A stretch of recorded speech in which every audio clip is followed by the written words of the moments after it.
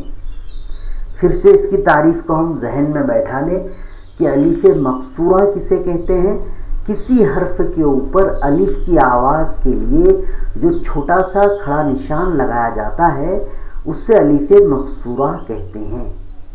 जैसे मौला, यहाँ पर मौ लिखा जाता है, लाम और ये लिखा जाता है, लेकिन उसके ऊपर ज़बर की अलामत लगा दी जाती है, छोटा सा अलिफ लगा दिया जाता है, उसे मौली नहीं पढ़ा जाता है बल्कि हम उसे पढ़ते हैं मौला। इसी तरीके से मुस्तफ़ा, मुस्तफ़ा फ़ा और य के ऊपर जो है अलिफ, छोटी अलिफ लिखी जाती है, उसे पढ़ते हैं मुस्तफ़ा। मूसा, इसी तरीके से दावा, यहाँ पर खड़ी ज़बर या छोटा सा अलिफ लगाया जाता है, उससे अलिफ मकसूरा कहते हैं हम। तो दावा इस तरीके से पढ़ा जाता है। इसी तरीके से हुदा, आला, अदना, लैला, ये अल्फाज अलिफ मकसूरा की हमने देखे। अलिफ मकसूरा सिर्फ या पर ही नहीं लिखा जाता है बल्कि दीगर हुरूफ पर भी लिखा जाता है। अलिफ मकसूरा जो है सिर्फ या पर ही लिखा जाता है, या पर ही लिखा जाता है और उसी का कायदा है ऐसा नहीं है, बल्कि अलिफ मकसूरा दूसरे दीगर हुरूफ पर भी लिखा जाता है। जैसे यहाँ दिया गया है मिसाल के तौर पर लिहाजा, लिहाजा के अंदर में हम देख रहे हैं कि ये हा के ऊपर अलिफ मकसूरा दिया गया है, छोटा अलिफ दिया गया है। इसी तरीके से है ज़कात, ज़कात पर भी काफ पर जो है काफ वाव के ऊपर अलिफ मकसूरा की अलामत निशानी लगाई गई है। इसी तरीके से सलात, सलात यानी कि हम देखते हैं कि नमाज, ये अरबी ज़बान का लफ्ज़ है, सलात यानी नमाज, तो ये भी जब लिखा जाता है तो इसके ऊपर लाम और वाव के ऊपर हम अलिफ मकसूरा की छोटी सी अलामत लगाते हैं।